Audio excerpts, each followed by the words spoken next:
Hi, I'm Jennifer Goodale, and this is Cory Titus. We're with MOAA's Government Relations team, and today we want to talk to you a little bit about BAH. What's BAH? Okay, just a refresher. We'll say this is something we've been advocating for, focusing on restoring the basic allowance for housing rate from 95% back to 100% like it was until 2015. Okay, and can you just give us a little background for those people who don't know what basic allowance for housing is? Yep, so each service member is given payments or compensation in a few different ways. They're getting their basic allowance for sustenance for food. They're getting their housing allowance, which is based upon the local rate for rental and utilities. And then, of course, their base pay. Okay, so if you live on base, you're getting all your housing and stuff covered, right? Exactly. Okay, then what happens if you live off base? So if you move off post, you get 95% of what it costs in that local area. So to put that in dollar figures, for an E5 with a family, you're paying about $111 out of pocket. Which adds up over time. Oh, exactly, right? From?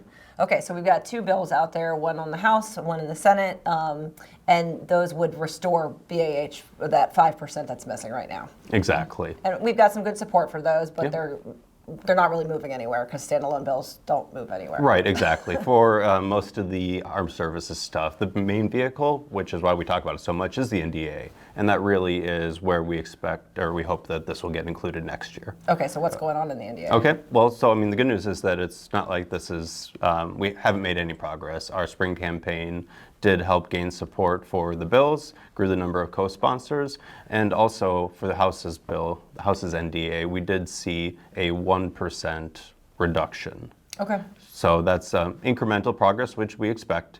When they phased it out in 2015, they did it over the course of 5 years. And if we get it phased back in, that's something that we'd be okay with. We understand we don't always get everything we want right away. Right. Okay. So this 1% is included in the final version of the NDA. What else has to happen for us to actually get that 1% back? Yeah, exactly. So a couple things need to happen. First, it needs to be conferenced with the Senate version. There's not an identical version in the Senate, so that's something that they will need to debate and figure out.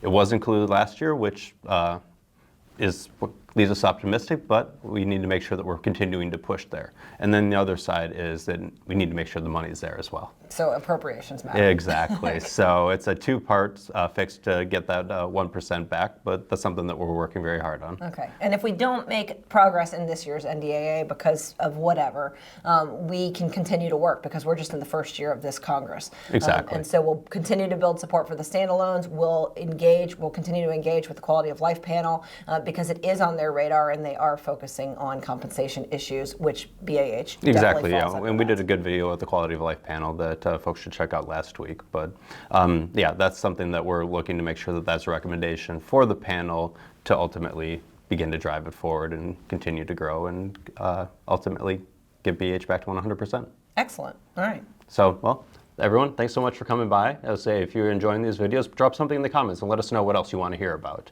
And be sure to obviously like and subscribe. Thanks so much and see you next time.